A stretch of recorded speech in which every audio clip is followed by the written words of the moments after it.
Bonsoir les Itata et bienvenue dans votre émission de nouveau. Nous vous recevons ici sur ce plateau avec beaucoup de plaisir. Vous vous rappelez, nous sommes aujourd'hui à notre second volet consacré à la loi d'assimilation. Vous vous rappelez, petit rappel, 19 mars 1946, la Martinique devient un département français avec une promesse, l'égalité et évidemment le développement et la modernisation.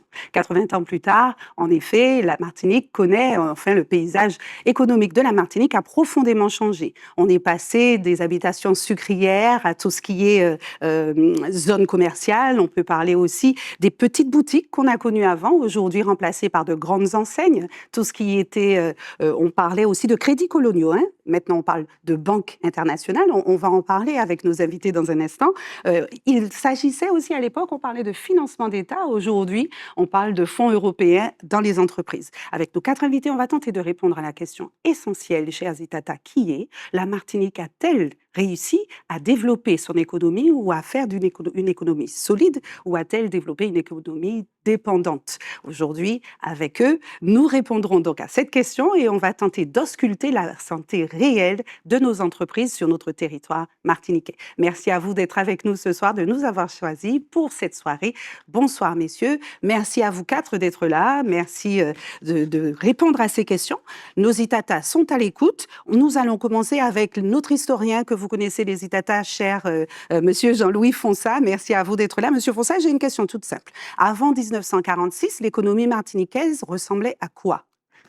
Comme je dis, c'est une économie de plantation axée sur la production de sucre pour l'exportation, avec une naissance, évidemment, de la production de bananes qui commence, mais c'est essentiellement une économie de plantation vers l'exportation. Donc, on a des usines centrales, c'est ça qui était dominante dans notre économie, et puis, avec la disparition de Saint-Pierre, où il y avait vraiment une économie de services qui se développait, Fort-de-France ne prend pas le relais, puisqu'elle n'a pas les moyens de cette reconversion.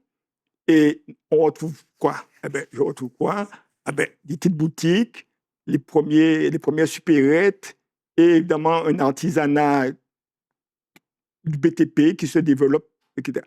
Donc, jusqu'en 1960, comme disait José Desgottes, jusqu'à ça, il n'y a pas eu de grand changement du modèle économique. La preuve, c'est que Jospin, lorsqu'il passe dans les années 2000, il dit, voilà, un plan de rattrapage de 20 ans pour arriver à l'égalité. Donc, nos pères, ce qu'on appelle les pères de l'assimilation, c'est pas, enfin, je fais la différence entre assimilation et départementalisation. Départementalisation, le cadre juridique constitutionnel, mais Césaire, dans son texte, il répète 6 fois assimilation, pour bien montrer et il va bien expliquer qu'en fait, la misère était telle, puisqu'on sort de l'Empire Robert, n'oubliez pas ça, dans la Seconde Guerre mondiale, la misère était telle qu'il pensait sincèrement qu'il fallait que la Martinique puisse avoir les moyens sanitaires, sociaux, pour ne pas disparaître. Et en ce sens, il a défendu la loi d'assimilation, et ce jour-là, comme tu dis, l'ensemble des élus parlementaires ont voté cette loi. Alors, effectivement, cette loi a mis en place, si vous voulez, toutes les infrastructures sociales pendant des années, mais une telle loi pourrait-elle s'adapter à une économie de 2 siècles et demi, l'économie de plantation des économies coloniales? Et la question qu'on se pose aujourd'hui à travers nos rencontres, c'est-à-dire, que faire pour sortir de ce modèle, ou encore qu'est-ce qu'on propose, ou encore quel résultat que ce modèle a donné dans le domaine économique et le domaine des entreprises. Super, merci pour ce rappel historique. On va se tourner vers vous, Monsieur Bertrand-François Lubin. Vous êtes donc docteur en droit public et vous venez pour la 2e fois pour nous éclairer sur la question qui nous préoccupe. Ce soir, nous parlons de la loi d'assimilation. Alors, il y a eu une promesse de fait, on l'a rappelé, en 1946, l'égalité. Est-ce qu'aujourd'hui, juridiquement, ça a du sens? 80 ans plus tard, est-ce qu'on s'y retrouve? Alors, juridiquement, oui, parce qu'on est au stade de l'égalité des droits. Et comme j'avais esquissé déjà cette idée la dernière fois, il faut qu'on distingue l'égalité des droits, d'accord? L'égalité civique, l'égalité politique, de l'égalité économique et sociale. Donc, si effectivement, depuis 1848, puisqu'il y a une des notes qui a écrit un ouvrage majeur sur cette question qui s'appelle Larcher Siliane, qui a écrit un ouvrage, c'est le résultat donc de sa thèse de doctorat, et qui est intitulé L'autre citoyen, où elle analyse ce qui s'est passé de 1848 jusqu'à 1946, où nous avions l'égalité civique, mais on n'était pas encore au stade de l'égalité sociale et économique. Et l'autre citoyen, c'est un vrai paradoxe. D'accord. Et aujourd'hui, j'imagine, derrière cet écran, beaucoup de Zitata, chefs d'entreprise, doivent se poser cette question. C'est la réalité juridique sur papier, mais en vérité, concrètement, est-ce qu'il y a une véritable égalité entre ce qui se fait sur le territoire français et ici? Alors, sur le plan économique et social, on a fait un grand saut, j'ai envie de dire, qualitatif, en 1996, donc avec l'alignement du SMIC, un certain nombre de dispositifs de ce type. Mais s'agissant de l'égalité économique et sociale, donc on est forcé de constater que nous ne sommes pas... Et la vraie question est peut-être la suivante. Oui. Devons-nous revendiquer une égalité sociale et économique, compte tenu du fait que nous avons des caractéristiques, des éléments d'ordre structurel qui peut-être mériterait qu'on mette en avant donc, la différence pour atteindre l'égalité et non pas l'égalité en soi. Mais donc, et c'est ce registre, je vous disais la dernière fois que pendant la Covid, nous avons élaboré le centre laboratoire qui s'appelle le LC2S, donc de l'université, le laboratoire caribéen des sciences sociales, où il y a donc un ouvrage collectif sur les 75 ans de la départementalisation. Donc, j'ai commis donc, un article dans cet ouvrage collectif qui s'intitule L'impossible différenciation, la construction juridique des politiques sociales. Et il s'est agi pour moi, dans cet article, de montrer comment on a construit juridiquement les politiques sociales, comment on les a appliquées chez nous. Et aujourd'hui, force donc est de constater qu'il y a une sorte de ligne de crête qui se dégage et que l'accent est beaucoup plus mis sur la différence. C'est ça, et on reviendra d'ailleurs sur cet aspect de différence très très important. Merci, je me tourne vers vous, Monsieur Marou Desgrottes. Bonsoir, merci à vous d'être là. C'est un plaisir de vous recevoir sur ce plateau de Faut Causer. Merci à vous. Ma question va vous paraître peut-être un peu triviale, mais je crois que pour que nos Zitata comprennent et essayent avec nous de répondre à la question, qui gagne de l'argent chez nous en Martinique? Avant de répondre à cette question, je voudrais revenir à cet acte fondateur qui est 1946, bien sûr, où au fond, il y avait ce qu'on peut appeler un alignement de planètes entre ce que souhaitait le général de Gaulle et ce que souhaitaient les politiques de Martinique avec une loi d'assimilation.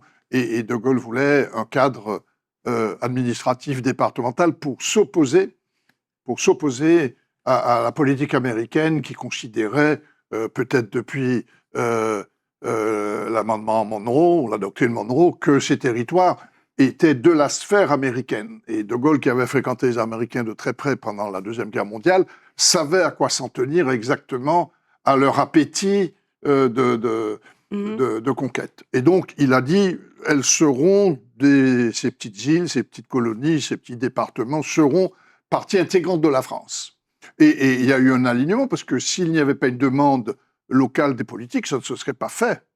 Ça ne serait pas été imposé. Donc, les deux conjonctions se sont retrouvées avec l'ambiguïté, c'est-à-dire que pour la politique française, c'était d'avoir un pied-à-terre dans les Antilles indéboulonnable. Et pour la Martinique, c'était de dire, nous, on veut l'égalité sociale. Alors, elle était plus ancienne que l'amiral Robert, parce que, l'amiral Robert, c'est 4 ans de guerre, c'est 4 ans, etc. Mais la Martinique n'a pas connu la dureté de la guerre, comme dans certaines régions françaises où on arrêtait les gens, on les envoyait dans des camps de concentration. C'était bien sûr un régime militaire, c'était bien sûr pas facile, mais ce n'était pas ce que les gens vivaient sur le territoire qu'on dit maintenant hexagonal. Et donc, cet alignement a une ambiguïté, c'est-à-dire d'un côté, il y a un statut juridique. Moi, je ne suis pas juriste de cette matière, mais il y a un statut juridique. Donc, administrativement, il y a tellement de contraintes dans les ministères sur ça que pour bouger les lignes, c'est très compliqué. De l'autre, il y a une aspiration qui est allée progressivement Chirac l'a donné un coup d'accélérateur, je crois que c'est 2016, c'est ça, Jean-Louis, mais il y a encore du retard. Ça, c'est évident qu'il y a du retard. Après, est-ce que la Martinique peut être elle-même dans un cadre comme ça? C'est quand même un vrai débat, ça.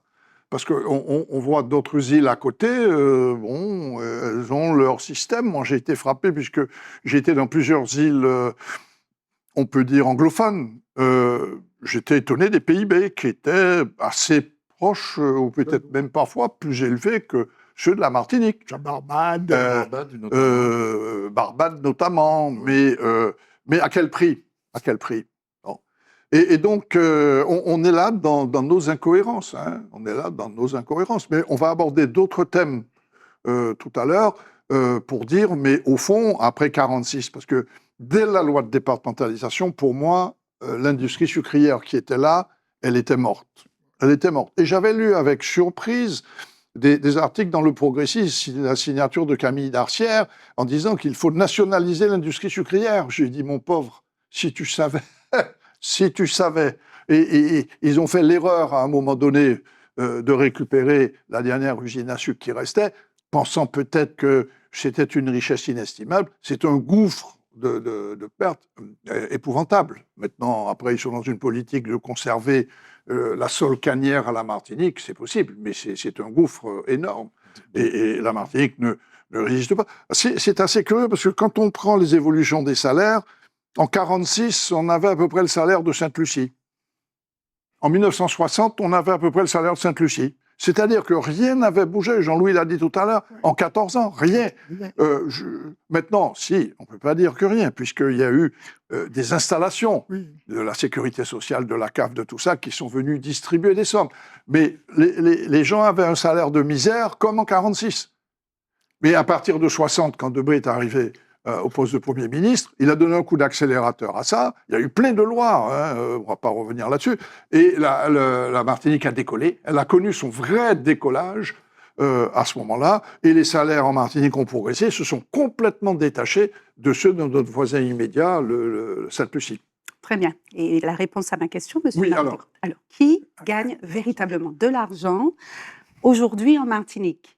Quand on parle de loi d'assimilation, 80 ans plus tard, beaucoup de promesses ont été faites. Alors, qui gagne de l'argent? C'est-à-dire, je ne sais pas, ceux qui travaillent gagnent de l'argent de leur travail, ceux qui investissent gagnent de l'argent. Je vais la poser différemment, ma question. De leurs investissements, qu'est-ce que vous voulez que je vous dise? Alors, je veux que vous répondiez à cette question. La richesse qui est créée ici, est-ce qu'elle reste ici ou est-ce qu'elle part?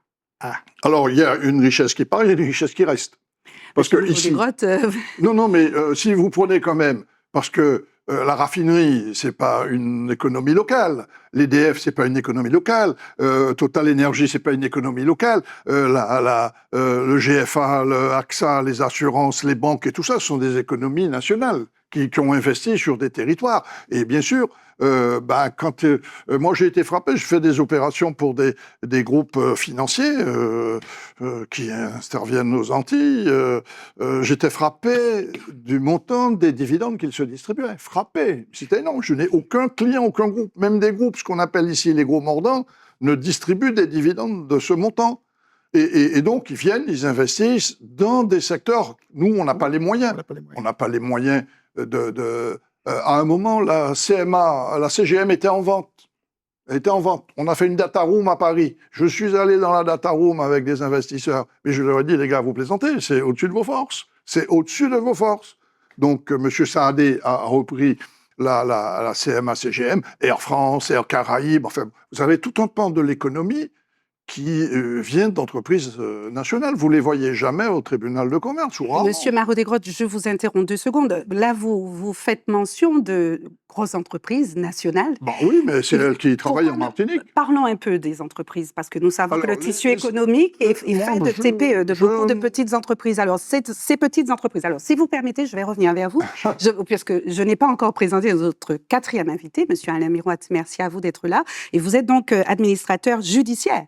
Et donc, c'est vous qui êtes au cœur de ces entreprises, de ces TPE. Et nous savons qu'il y en a beaucoup, malheureusement, qui font faillite de plus en plus. Ma question, elle est la suivante. Structurellement, est-ce que nos entreprises, nos TPE, est-ce qu'elles sont fragiles ou fragilisées, ou est-ce que ça va de mieux en mieux, selon vous? Quelle est votre analyse? Les entreprises ici sont fragiles. D'accord. Ça, c'est la réponse, elle est claire. Il n'y a pas d'ambiguïté là-dessus. Alors, on peut se poser la question de savoir pourquoi. Et si on veut lier ma réponse au problème de la départementalisation, je dis que la départementalisation, en fait, a organisé des transferts financiers au profit de la catégorie de population relativement malaisée. Donc, ça a augmenté le niveau de vie, mais ça n'a pas modifié la structure des richesses. Ça a même favorisé une concentration des richesses là où la richesse était déjà auparavant. D'accord. Donc, je réponds un peu à la question de savoir qui gagne de l'argent ici. C'est ça. Ça n'a pas modifié la structure de la richesse, ça a amplifié la richesse de ceux qui étaient déjà, tout en améliorant la qualité de vie des personnes qui Oui, des n'avaient pas salariés. suffisamment de ressources. C'est une réalité. Le second problème qui se pose, c'est que la départementalisation a laissé de côté un problème et qui, à mon avis, fait souffrir les entreprises locales, c'est qu'elle n'a pas mis en place de structure financière pour accompagner le développement des entreprises. Il n'y a pas de structure qui favorise la concentration du capital. Et la loi même de 1946, dans sa démarche d'assimilation, prive les organes de décision ici de la possibilité de monter ce type d'instrument.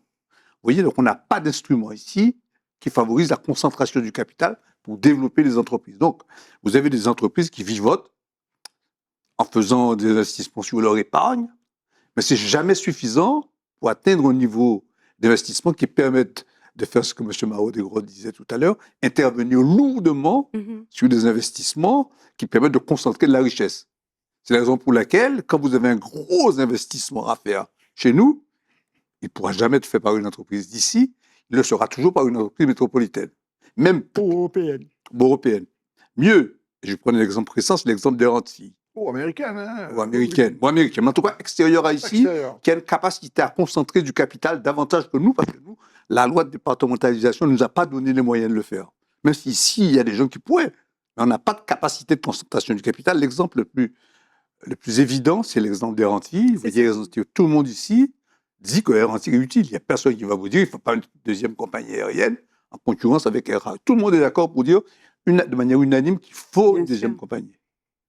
Et pourtant, cette entreprise était en redressement à 2 reprises. On n'a trouvé personne pour concentrer assez de capital pour apporter les sommes nécessaires au fonctionnement de cette entreprise ou au sauvetage de l'entreprise. Donc vous voyez bien que le système, et vous répondre à votre question, a laissé de côté tout un pan d'organisation de notre économie qui aujourd'hui nous pose des problèmes considérables. Donc vous dites que nos PME ne peuvent pas rivaliser avec les grands C'est pas groupes. possible. C'est pas possible. Le fait qu'il n'y ait pas de capacité de concentration du capital, ça organise le deuxième problème. C'est-à-dire qu'aujourd'hui, l'organisation et de gestion et de régulation du mode de fonctionnement des entreprises, une entreprise chez nous se développe, elle atteint une certaine taille, mais au-delà de cette taille, si elle veut survivre, elle est obligée de détruire d'autres pour concentrer le capital, pour faire en sorte, pour gagner une position relativement monopolistique. D'accord. C'est-à-dire qu'au fond, une entreprise ici, pour survivre, doit atteindre une taille critique qui l'amène à constituer un monopole. Donc là, on a affaire dans cet environnement-là à quelque chose d'assez complexe. Alors, Monsieur François Lubet, vous vouliez réagir à ce que disait M. Néron à l'instant? Alors, pas réagir, hein, plutôt lui poser une question. Justement, compte tenu de l'actualité des Antilles. Alors, parce que je fais l'articulation entre donc, cet événement d'actualité et ce que vous avez dit à un moment donné, que la loi de départementalisation ne nous donne pas suffisamment donc, de pouvoir, et notamment au pouvoir politique local, de moyens permettant notamment de créer des fonds d'investissement. Alors, derrière tout cela, je vois la question de l'économie mixte. L'économie mixte, puisque Air Antilles est ce qu'on appelle une SAEM, une société anonyme d'économie mixte. Autrement dit, ça reflète l'intervention donc des collectivités territoriales dans le domaine économique. Alors, s'agissant donc du secteur du transport aérien, on a des précédents. On a Air Martinique, on a eu Air Martinique, et aujourd'hui, donc, c'est la collectivité territoriale donc, de Saint-Martin qui a investi pas moins donc, de 20 millions pour la reprise donc, de cette entreprise. Est-ce que vous pensez que à partir, et notamment aussi donc la SEM Galion, qui est aussi reflète donc le secteur de l'économie mixte, est-ce que vous pensez, au regard donc de ces expériences, qu'il faille encore croire à une économie mixte, donc l'intervention économique des collectivités territoriales qui prennent la majorité de capital d'une entreprise, une entreprise qui présente un intérêt majeur pour nos économies. Alors, le problème pour moi n'est pas un problème d'économie mixte, mais un problème de capacité à concentrer l'épargne, c'est-à-dire l'épargne publique, pas les moyens financiers des collectivités, mais un outil qui permet de concentrer l'épargne publique, enfin du public, pour l'investir dans des secteurs que nous pensons être des secteurs structurés et prioritaires. Le problème de l'économie mixte, c'est comme si la collectivité, c'est comme un particulier. Hein. S'il n'a pas assez de moyens, il peut difficilement s'en procurer. L'instrument financier, c'est autre chose. L'instrument financier vous donne une autre capacité. La collectivité de Saint-Martin a des moyens limités. 20 millions, c'était un maximum pour elle. Vous voyez ce que je veux dire? Donc, en fait, le problème c'est pas le problème du statut mixte ou pas mixte, c'est un problème de capacité à concentrer du capital. Soit le capital, vous l'avez chez vous, à concentrer, soit vous allez le chercher sur un autre marché. C'est ça la réalité. On n'a pas d'instrument de ce type. C'est ça qui nous pose, à mon avis, problème pour organiser notre développement. D'accord. Oui, monsieur Fonsa. Une question qui m'intéresse. Est-ce qu'en Martinique, on a cette vision stratégique, c'est-à-dire du capital, pour, évidemment, financer l'entreprise? Parce que c'est ça le véritable problème. C'est-à-dire, est-ce que la loi d'assimilation qui nous a embarqués dans un modèle français, d'accord, ou ce qui est prioritaire, je dis pas, c'est l'action publique et politique, et non pas l'action économique. Alors, je m'explique. On ne peut distribuer que des richesses. Si on n'est pas riche, on ne peut rien distribuer. Or, d'après moi, la assimilation a entraîné une loi distributive, c'est-à-dire on distribue ce qu'on n'a pas, ce qu'on n'a pas créé. Ce qu'on n'a pas créé, c'est vrai, ça a aidé beaucoup de gens. Mais parallèlement, le fait de distribuer sans créer de richesse, ça entraîne aussi cet écart entre ce qu'on voit actuellement, c'est-à-dire une action sociale extrêmement développée et une action de production extrêmement limitée. Et donc, si vous voulez, il n'y a pas de cette coproduction sociale du capital chez nous. Et c'est ça qui pose problème. Alors avant, on avait ce qu'on appelle le crédit mutuel, le crédit artisanal, des petites sociétés qui permettaient, on passait par la SODEMA, par le SODERAC, etc. Aujourd'hui, tout ça a disparu. Le crédit martinique a disparu. C'est-à-dire les instruments financiers endogènes que nous avons créés, mis en place, ont disparu en fonction, évidemment, des sociétés l'Europe. Parce qu'aujourd'hui, un marché à 500 000 euros, on est obligé de faire un appel d'offres européen. Comment voulez-vous, aujourd'hui, à 500 000 euros, appel d'offres européen, une entreprise martiniquaise, dans le BTP, etc., puis répondre à un tel marché, sachant qu'il sera payé 1 an, 2 ans plus tard? Le gars arrive, de toute façon, j'ai les moyens, j'ai un aveugle supplémentaire, je prends le marché, ensuite, je facture les états de retard, pas de problème, mais entre-temps, j'ai travaillé. Et il y a cette dépendance vis-à-vis le 5 qui entraîne, évidemment, regardez bien, en 20 ans, toutes les structures, de grosses structures du BTP ont disparu. Hein. Jouer droit, tous ces gars ont disparu. Ils ont disparu. D'accord? Ils ont disparu. Et alors, comme dit Maître Biwat, effectivement, pour capitaliser une entreprise, parce qu'il faut capitaliser pour créer, acheter des instruments de production, des services, etc., et pour payer les gens, on n'a pas les moyens là-dessus. Donc, on dit, il y a l'Europe. C'est vrai, mais c'est pas si les gens ont déjà fait un dossier européen, pour savoir comment c'est compliqué, etc. Mais en tout cas, il faut prépayer pour que l'Europe te rembourse. Vous avez vu? Donc, la situation, vous savez, historiquement, c'est très important de comprendre l'histoire. Comme on est passé d'une économie, il faut dire, l'économie coloniale est une économie de production, qu'on le veuille ou non. Parce qu'il faut produire, la colonie produisait, et la colonie envoyait 4% des biens, enfin des résultats à la métropole à l'époque. Il ne faut pas faire d'illusions, c'était ça qu'on envoyait. Donc, c'est l'économie, évidemment, cette économie-là, évidemment, ne nous servait pas tellement de la mesure, il n'y a pas de grande distribution, d'accord? Mais c'était une économie de production.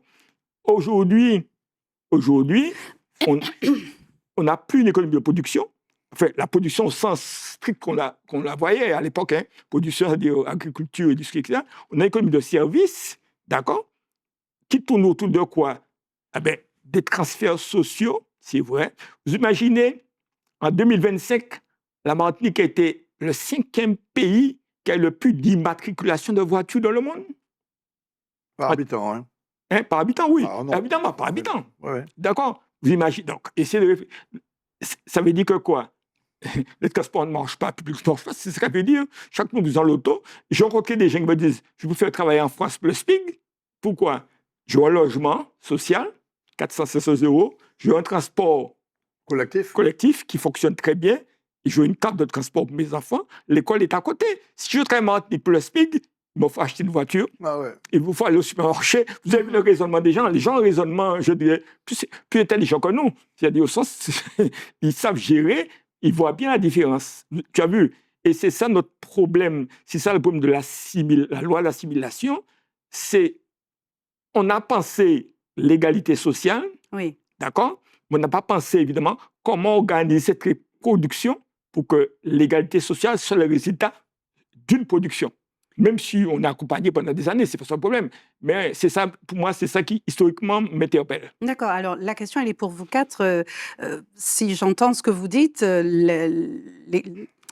cette économie-là, cette autonomie économique, on ne l'aura jamais.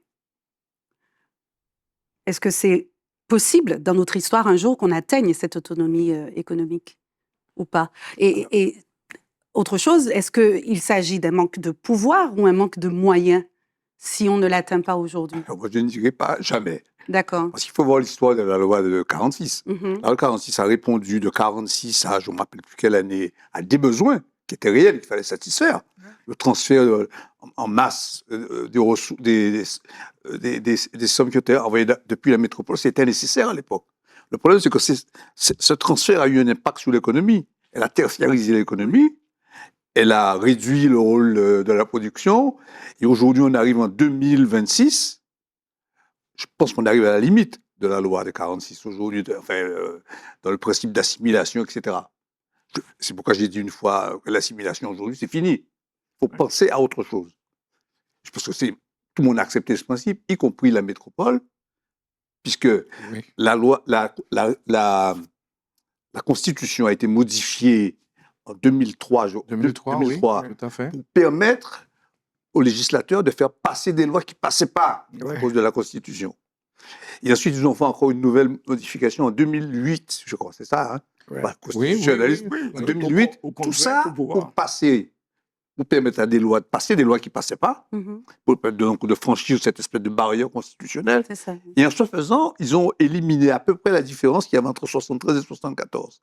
Oui, aujourd'hui, oui. Voilà, donc en fait, aujourd'hui, ces barrières-là, intellectuellement, n'existent plus. Et c'est là où je suis d'accord avec Fossa, c'est aujourd'hui, où la loi de 46 a révélé ses limites, il faut que nous soyons en capacité de construire un modèle. C'est devant cet impératif que nous nous trouvons aujourd'hui. C'est pourquoi je ne peux pas répondre jamais, parce que je pense que nous sommes assez intelligents pour trouver la solution. Et on est face à cette problématique. Alors, ce serait la responsabilité, je me tourne vers vous, Monsieur François Lubin, de qui? Quand Monsieur Miroir dit il faut que nous trouvions une solution, quel est ce nous? Ce nous, ce sont donc tous les citoyens donc, de ce territoire. Ce n'est pas seulement une affaire Politique. de la classe politique. Mhm. Il faut qu'on commence véritablement. Ça fait partie des changements que l'on doit opérer dans notre mentalité, dans notre façon de voir. Il faut véritablement qu'on commence, qu'on est dans une autre ère où qu'on considère que les thématiques, les problématiques que nous avons à résoudre, c'est l'affaire de chacun des Martiniquais. Et du reste, j'ai tendance à dire que si véritablement nous nous inculpions un peu plus, nombre de problèmes, nous aurions pu les résoudre en faisant donc je dirais, fonctionner ce qu'on appelle pompeusement la société civile. Nous pouvons régler certains problèmes indépendamment de la classe politique. Mais il faudrait qu'on franchisse ce cap. Parce que vous posez la question de l'autonomie économique. Donc, je ne sais pas. Je ne suis pas économiste. Mais en tout cas, l'autonomie politique, l'autonomie juridique, on n'y est pas encore non plus. Toutes les réformes qui ont été opérées suite à la révision de la Constitution en 2003 sont pour le moins institutionnelles, mais on ne réforme pas le droit substantiel. Nous n'avons pas véritablement...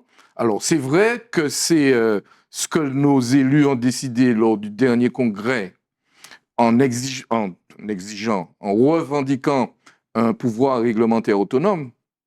Mais un pouvoir réglementaire autonome, ça veut dire, comparaison n'est pas raison, pour que vous compreniez de quoi il s'agit. Vous avez, dans la Constitution française, œuvre de De Gaulle, pour éviter ce qui s'est passé sous la Troisième et la Quatrième République, une dissociation entre l'article 34 et l'article 37. L'article 34, pour aller rapidement, définit les domaines, d'accord, qui relèvent nécessairement de la loi. Il y a une petite phrase qui est suffisamment signifiante à l'article 24 qui dit « Le Parlement vote les lois ». Autrement dit, si on relit cette petite phrase, ça veut dire que seul le Parlement peut édicter un type de règle qu'on appelle loi. Personne d'autre, à l'exception, et encore, c'est un artifice juridique, mais je n'ai pas le temps donc, de l'expliquer ici parce que c'est assez compliqué, et c'est assez technique surtout, à l'exception de la Nouvelle-Calédonie, qui adopte ce qu'on appelle des lois de pays, qui ont effectivement une valeur législative. Ce sont les seuls. On a tendance à parler de lois de Polynésie, c'est faux juridiquement, ce ne sont pas des lois, ça demeure des actes réglementaires qui n'ont pas la même valeur juridique.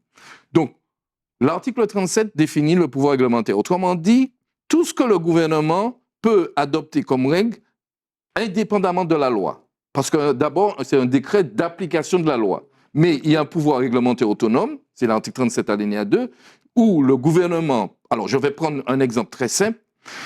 Tout ce qui concerne les collectivités territoriales, chaque fois qu'il y aura transfert de compétences, tout ce que vous voulez, relativement, il concerne les collectivités territoriales, il faut passer par le biais de la loi. Mais par contre, le gouvernement peut transférer des compétences au préfet sans avoir besoin de passer par la loi. Vous avez vu? C'est ce qu'on appelle de la déconcentration. D'accord? Pouvoir réglementaire autonome. Nous ne pourrons pas avoir un pouvoir réglementaire autonome, sauf... Alors, on parle aussi de pouvoir législatif, et vous avez compris, donc, au regard de tout ce que je suis en train de vous dire, que c'est un vœu pieux. Il faudrait qu'on modifie la Constitution, ce qui n'est pas le cas, d'accord, pour qu'on puisse véritablement parler d'autonomie normative, c'est-à-dire que nous ayons un vrai pouvoir, donc, juridique autonome. Il y a un deuxième élément important, ce sont les pouvoirs économiques en Martinique. Et je pense que c'est déterminant. Il a parlé de Barbade. Moi, je parle de... C'est mon dada, de ces petits pays, cette presqu'île de l'Asie du Sud-Est qui a 7 millions d'habitants. Hong Kong? Non, pas Hong Kong. Pas Hong Kong. Formose? Non, qui a 7 millions d'habitants, sur 600 km². Je suis allé à une conférence dans ce pays-là. Un jour, à l'université, ma fille travaillait, je suis à l'université. Et il y avait une grande photo de qui dans la conférence? C'est de qui? De Carol Lewis, c'est-à-dire le prix Nobel d'économie de Saint-Lucie. Et il disait, voilà celui qui nous a guidés. C'est Singapour. Voilà celui qui nous a guidés. C'est lui qui nous a guidés. Et je vous dis, madame, je suis allé faire un mois à Singapour, je n'avais jamais vu une telle organisation sociale, économique, si tu veux, en tant que telle. Peut-être c'est contraignant, peut-être pas habitué, mais si vous voulez, comment fonctionnait un pays avec tramway, train, pas bien, taxi, je vous jure, sur le même territoire, et qui est un territoire extrêmement riche par rapport à l'Asie du Sud-Est, c'est-à-dire, en fait, bon, on va pas, ouais. Mais pour vous dire, on a d'autres modèles. Il y a Barbade qui est un modèle, et demain matin, on se retourne la Dominique, qu'est-ce qu'ils font les Chinois? Un aéroport international, un téléphérique, un grand port de plaisance et une université. C'est-à-dire, j'ai un coupé dominicain qui m'a dit il n'y a pas longtemps, et ils font ça. Nous avons amené un touriste bar pour visiter la Martinique parce que arrivé quand même à 2 fois moins cher, nous avons hébergé, nous avons amené bar. C'est pour dire que les modèles économiques, c'est-à-dire, quand on a en tête d'organiser un pays dans la production, c'est ça qui est important, c'est dans la production, eh bien, si vous voulez, la mentalité, tout change. Ça change. Alors justement, en préparation de cette émission, j'ai eu l'occasion de parler avec quelques chefs d'entreprise et certains pensent et disent, c'est ce que je vous disais tout à l'heure, Monsieur Marot-Desgrottes, les grandes enseignes, selon eux, tuent le tissu local ici. Qu'est-ce que vous en pensez? De toutes les façons, le commerçant, pour situer un petit peu la volumétrie, on a à peu près 20 000 entreprises à la Martinique.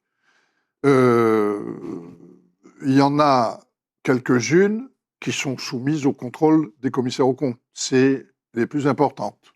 Il y a à peu près 1 millier. Donc, sur 20 000 entreprises, il y en a 1 000 qui doivent avoir leur compte certifié par un commissaire aux comptes. Je ne parle pas des banques et tout ça, puisqu'elles sont auditées par des grands réseaux nationaux. Mais ici, si vous allez à l'enseigne du coin qui vend du bricolage ou de l'alimentaire, bon, il a un commissaire aux comptes. C'est 1000 sur 20 000. Il y a 120 experts comptables qui s'occupent à peu près de 10 000 ou 12 000 entreprises. Puis il y a 10 000 ou 8 000 entreprises dans la nature que personne ne connaît. Et ces gens-là, ce sont des entreprises éphémères. Il y en a beaucoup qui arrivent au tribunal de commerce, qui n'ont pas fait ce qu'il fallait, elles n'ont pas de fonds propres, elles n'arrivent pas à lever des fonds. Tout à l'heure, tu disais ça, c'est très bien. Il manque à la Martinique une espèce d'entreprise de caution qui pourrait, avec un fonds de 2 millions, de 3 millions, de 5 millions, dire aux banquiers, il y a un petit projet de 20 000 euros parce qu'il a besoin d'acheter un truc et c'est important, eh bien, il ne peut pas tout seul, eh bien, nous, on va le cautionner. Donc, à ce moment-là, puisque moi, je considère que plus le fait entrepreneurial est diffus et plus les gens aiment leur entreprise. Maintenant, je vous dis, puisque au cabinet, on a plusieurs centaines et peut-être plus de clients, mais je les vois bien. Je les vois bien, depuis le petit qui a 12 000 euros de chiffre d'affaires jusqu'à celui qui a plusieurs centaines de millions d'euros. Il y a une culture économique qui est extrêmement forte chez certaines personnes, qui est la culture de dire il faut avoir des réserves, il faut pouvoir passer un temps difficile, il faut, etc. Et puis des milliers de petites entreprises qui n'ont absolument aucune réserve, elles vivent au jour le jour. Et je donnais l'exemple l'autre jour à la radio en disant je fais une construction avec mon frère, on prend le même entrepreneur, il nous demande une avance de démarrage, on lui donne l'avance de démarrage, il arrive le lendemain avec une voiture énorme. Et donc, mon avance de démarrage n'est pas passée dans la commande de fer et de trucs, elle est passée dans l'achat d'une voiture magnifique. Alors, c'était pour respecter un petit slogan qu'on connaît bien ici, c'est « au plus belle l'auto, c'est au plus belle madame », vous connaissez ça. Et donc, je le vois arriver 2 jours après, je lui ai dit « mais qu'est-ce que tu as fait là ? Ce n'est pas sérieux ». Et moi, Alain encore ça plus que moi, mais j'ai déjà rencontré des cas où il a fallu que j'intervienne pour certains salariés parce que ça fait des mois qu'ils ne sont pas payés. Et l'entrepreneur, le gérant, ne dépose pas le bilan pour que les salariés au moins bénéficient des AGS. Et donc, il y a toutes sortes de situations là. J'en ai le dernier, j'ai une entreprise, il y a 4 personnes. Vous me direz, c'est pas beaucoup. C'est pas beaucoup. Mais 4 personnes, c'est 4 personnes qui sont dans une situation critique. Des gens qui rendent leur appartement, qui vont habiter chez leur mère avec un enfant, qui restent des mois sans salaire. Vous voyez les parcours de vie qui sont... Mais quand vous montez en strate comme ça, vous arrivez en haut, les 1000 qu'on contrôle en commissariat aux comptes, je ne sais pas, moi j'ai déjà expliqué au procureur général, ces entreprises-là, on ne les voit jamais au tribunal de commerce en liquidation, ou très rarement, très rarement. Et moi, il y a 55 ans que je travaille, si j'ai accompagné 5 clients, 55 ans au tribunal de commerce, c'est un maximum. Donc, il y a une culture qui dit non, mais on doit avoir des réserves pour passer une crise. Puis, il y a des gens qui ont des entreprises qui gagnent bien leur vie, plein de petits métiers où les gars gagnent bien leur vie. Ils ont des pizzerias, ils ont une entreprise de transport, ils sont sérieux. Ça. Moi, j'avais un transporteur, il avait 2 camions. Il a travaillé pendant 40 ans. Il n'a jamais eu de problème. Jamais un salarié n'a demandé à la fin du mois son salaire. Or, ça, c'est quand même le premier rôle d'un chef d'entreprise, c'est dire oui, je garantis que les gens qui m'ont fait confiance seront payés à la fin du mois. Mais alors ici, je voulais quand même revenir sur un mot que Alain Miroit a employé tout à l'heure de monopole. Si, il y a des monopoles. Pratiquement, Air Caraïbes a le monopole du transport aérien interîle aujourd'hui, avec le départ. De fait. Oui, EDF a un monopole, oui, la SARA a un monopole, oui. Il y a des entreprises. Et puis, il y a des règles. Ça veut dire que dans des secteurs clés de l'économie, le service de la concurrence et des prix surveille attentivement que quelqu'un ne puisse pas dépasser un certain pourcentage du marché. Et on le voit. Moi, j'accompagne des entreprises d'automobile ou d'alimentaire. Ils sont en concurrence avec d'autres entreprises alimentaires ou automobiles. Et il y a une concurrence. Il suffit de voir les panneaux 4 par 8 ou 5 par 8 pour voir qui communique. Vous avez la téléphonie, vous avez l'électroménager, vous avez les voitures. C'est pas mon cabinet qui communique sur ces réseaux-là. Moi, je fais pas de publicité. Mais eux, ils font de la publicité. Ils sont en permanence. Ils ont un produit d'appel, les crevettes à 2,80 € le kilo, puis c'est toujours 2,99 €, 3,99 €. Enfin bon. Et donc, le monde de l'entreprise, moi, je le vois depuis 55 ans, il organise son entreprise en fonction de son environnement. C'est tout. C'est pas lui qui est l'acteur des transferts sociaux. Il peut, dans une réunion, donner un avis, mais il n'est pas l'acteur de ça. Il dit, je vais monter une entreprise à Trinité, je vais vendre des camionnettes. Donc, il va chercher une marque de camionnettes et il se met là, il les vend. Bon. Mais il a l'autorisation, il s'inscrit au greffe, il a tout ça. Puis le commerce est libre. Donc il s'installe, s'il est bon, il reste, s'il n'est pas bon, il va péricliter. Donc, en d'autres termes... le commerce s'organise dans chaque pays en fonction de ses contraintes environnementales, juridiques, politiques, etc. Le commerce ne fait pas, c'est pas lui qui fait la loi. Il s'installe, il dit, on peut faire ça. Alors, vous avez un entrepreneur à la Martinique qui dépasse les tailles de tout ce qu'on a connu, peut-être de tout temps à la Martinique. Mais il a bien compris que son développement ne pouvait pas se faire dans un seul département. Aujourd'hui, 15 ou 20% de son activité est à la Martinique. Il faut bien qu'il transpose ces modèles et aller à l'extérieur. Mais ça ne s'était jamais vu. Moi, j'ai accompagné des entrepreneurs ici à partir de 67, 68. Ils fonctionnaient à la Martinique. Il n'était pas question qu'ils aillent en Guadeloupe. On ne va pas sur un territoire à côté. Mais la jeune génération qui a pris la relève des parents, elle dit non, il faut aller en Guadeloupe, il faut aller en Guyane, il faut aller à Cuba. Je voulais une petite observation par rapport à ce que vous venez de dire. Selon vous, il n'y a pas une réelle stratégie, comme disait Monsieur François Lubin tout à l'heure, quand il disait c'est nous tous. Alors, ce sont des ambitions personnelles. Donc, j'ouvre ma boîte, je fais de l'argent pour moi, mais il n'y a pas une stratégie Alors, collective. moi, je regrette personnellement que ces gens qui ont un certain niveau, un certain moyen, ne s'engagent pas plus dans des cercles de réflexion. Ça, c'est sûr. Est-ce que ça existe, ces cercles de réflexion? Non. C'est ça. Parce que le nous en question, je reste...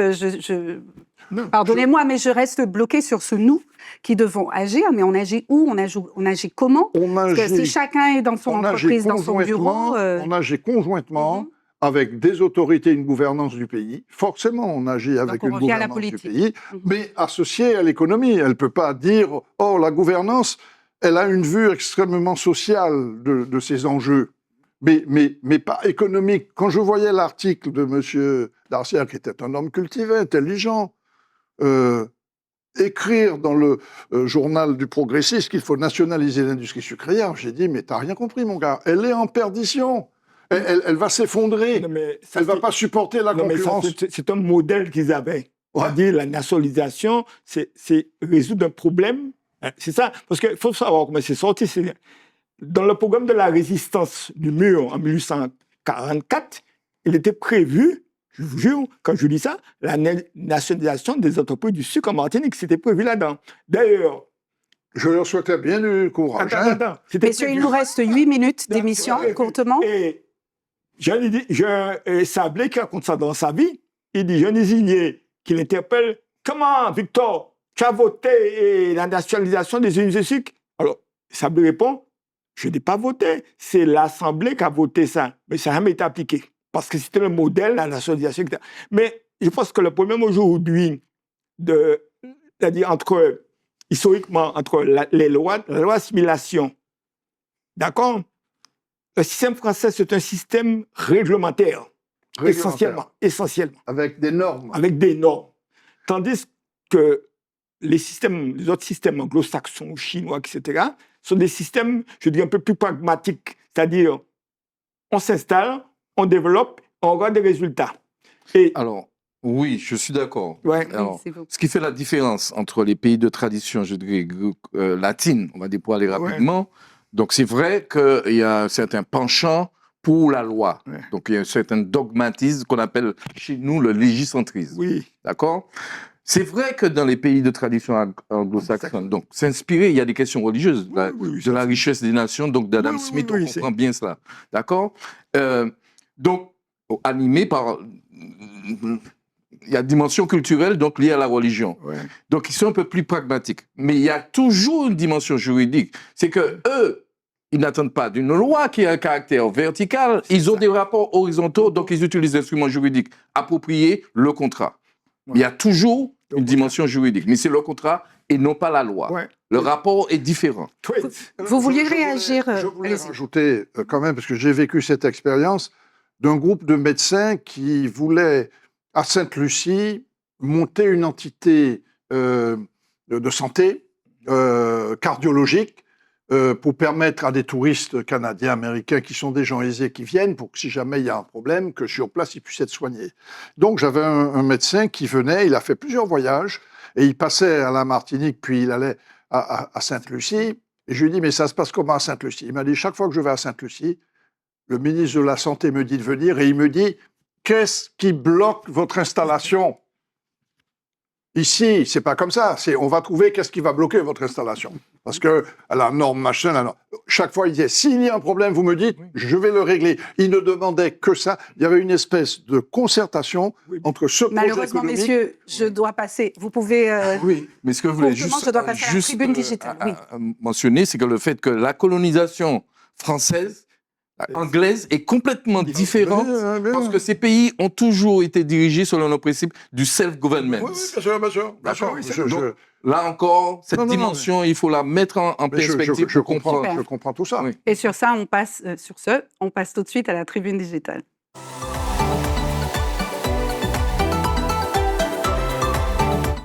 Voilà, très bien, la tribune digitale. Chers Zitata, vous la connaissez, messieurs, c'est une question posée par un téléspectateur quand j'annonce le sujet. Alors, il m'écrit « On est devenu plus riche que nos parents ou juste formaté pour dépenser, pour enrichir les autres ?» C'est ça sa question. Alors, qu'est-ce que vous en pensez? Sommes-nous plus riches ou sommes-nous juste formatés à dépenser? Les deux à la fois. On est plus riche que nos parents d'une manière globale. C'est normal. Le PIB de la Martinique aujourd'hui est plus important que celui qu'il a été, même en 1946. Donc là-dessus, il n'y a pas d'ambiguïté. Et aujourd'hui, vous avez des circuits de consommation qui n'existaient pas avant. Oui. Donc déjà, tout ça favorise un niveau de vie supérieur à celui qu'avaient nos parents. Donc, nous sommes à la fois plus riches, plus cultivés aussi, que ne l'étaient nos parents, de manière générale. Même si, à ce niveau d'aisance, il subsiste encore un taux de misère important. C'est Tout à ça. fait. Voilà. Oui. C'est le paradoxe. Nous sommes des sociétés paradoxales. Bien Hein. sûr. Voilà. Quand on voit un Mercury Day aux Anses d'Arlay, je me dis, mais qu'est-ce que c'est que ça? Mais c'est des centaines de bateaux qui sont là, mais je dis, mais ça vient d'où tous ces bateaux? Ça se vend comme ça, comme des petits pains. Je dis, mais c'est absolument incroyable. Incroyable. Je ne sais pas si à Sainte-Lucie, à la Dominique, dans d'autres îles, on a des concentrations comme ça, parce que ce sont des entités, des unités qui valent 100 000, 200 000, 300 000, 500 000 euros. Je dis, c'est inimaginable. Inimaginable. Vous voyez bien que ce sont des outils de consommation. Mais bien sûr, il y a un parce outil de financement Au de cœur cette de tout ça, consommation. c'est la société de consommation. Oui, voilà. Et comme c'est un phénomène mondial, nous sommes plus des îles. Hein. Il faut bien qu'on comprenne cela au sens strict du terme. Hein. Ouais. Nous sommes plus des îles. D'accord? Messieurs, est-ce que vous diriez qu'un entrepreneur martiniquais part dès le départ avec un handicap Oui. Oui. comparé à d'autres régions? Oui. Il part avec un handicap d'abord insulaire. Oui. D'abord insulaire. Et ensuite, la vie de son entreprise ne sera pas la même. Mhm. Je l'ai expliqué dans un bouquin que j'ai écrit qui s'appelle Typologie des entreprises. L'histoire d'une entreprise qui est simple, il va construire son entreprise, elle va grandir, elle va atteindre une certaine taille. C'est comme un fleur en pot, au-delà de cette taille, il ne pourra pas davantage grandir. Si, seulement si. Il ne peut pas grandir. C'est pour ça que je vous ai dit tout à l'heure qu'ils ont compris ça progressivement, mais je te laisse La finir. taille ne peut pas grandir. C'est comme un cocotier, vous le mettez dans un pot, il va grandir jusqu'à un certain moment, il va arrêter de Et grossir. pourquoi? Quelles seraient les raisons? C'est Pour qu'on l'analyse comprenne, économique, que la nos taille du marché, téléspectateurs- Taille du D'accord. marché, oui. D'accord. et tout. Alors, il risque d'aller plus loin. Mais à ce moment-là, il faut qu'il cherche à gagner une position de monopole. D'accord. Donc, il va prendre la place des autres. Petit à petit, il va agrandir son pot. Jusqu'à ce qu'il se retrouve en monopole ou en quasi-monopole. Il rencontre les limites que Oui. José Desgrottes a indiquées tout à l'heure. Va tomber sur le système de contrôle de la concurrence et autres. Mais même la législation sur la concurrence et même ceux qui font le contrôle laissent passer des choses. Sûrement.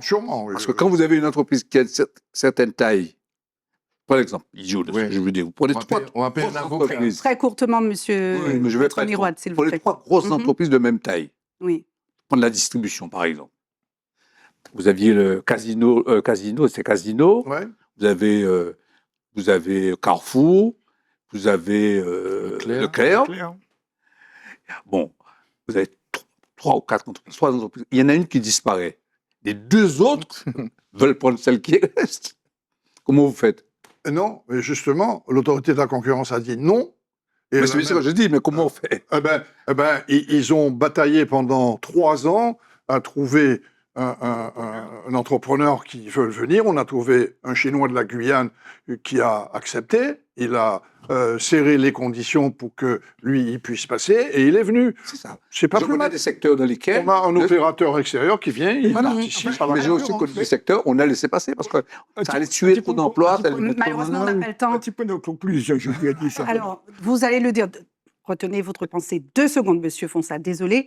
On va terminer tous les 4. On fera un tour de table pour répondre, en répondant à cette question, de la question de notre émission aujourd'hui. Est-ce que vous pensez donc que notre économie, elle est sous perfusion ou elle est en bonne santé? Elle est sous perfusion. Sous perfusion, Maître Miroir, Oui. pour vous? À mon avis, elle est sous perfusion. Elle est sous Comme je l'ai perfusion. indiqué tout à l'heure, Mhm. il nous manque le carburant essentiel qui est celui du financement. Du financement. D'accord. Vous voyez, les collectivités passent des commandes, elles payent à 180 jours, si ce n'est pas davantage, tout le monde est endetté. Il y a un problème. Il y a un problème, monsieur Ah ben, Fonsa. Moi, je dis c'est une économie de dépendance. On est passé d'une économie coloniale où on enrichissait la métropole. Et aujourd'hui, cette économie de dépendance fait que on n'enrichit plus la métropole.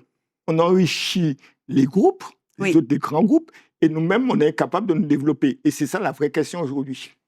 Monsieur Marot-Desgrottes, qu'en Alors, pensez-vous? bon, il Courtement. y a du développement, puisque quand moi je regarde de 71, quand j'ai commencé à aujourd'hui, il y a un certain nombre d'entreprises qui se sont créées et qui sont venues dans un secteur industriel que l'on connaissait traditionnellement comme étant les usines à sucre qui ont disparu. Mhm. Mais il y a des usines qui se sont montées, il y a une production locale. Et aujourd'hui, j'ai expliqué ça Je vais devoir vous au interrompre. président de la Commission des finances de l'Assemblée nationale, qui a été président de la Cour des comptes après. Monsieur, Je lui ai dit, il y a une production locale qui est importante. Vous avez les MPI, tout ça, c'est très important. allez-y, monsieur. En ce qui me concerne, je vais dans votre sens, elle est sous perfusion, donc on ne peut que le constater. C'est une dépendance, mais j'ajouterai une dépendance consentie. Très bien, sur ces paroles, s'il faut, nous ferons, messieurs, un 3e volet. Nous vous souhaitons une bonne soirée, chers Itata. Merci d'avoir été avec nous pendant cette heure et nous nous voyons jeudi prochain. Merci, messieurs. Merci pour vos éclairages. Bonne soirée. C'est nous. Merci.